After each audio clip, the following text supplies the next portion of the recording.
If you don't protect that child, you're going to take that with God.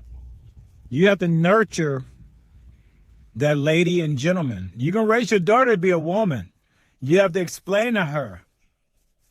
Once she finds a man that's willing to become her gentleman, then and only then she'll let go of that man in her. But that man that God gave her is a gift to her. So she would never need, want, or ask for a man, but she has to believe in the man that she has within herself. And to become a lady, that is a gift to a gentleman that's willing to become her gentleman.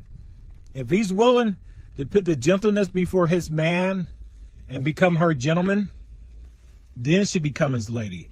Then she'll let go of that man in her and allow him to take responsibility for her. This is the lesson that you have to teach your children. Period.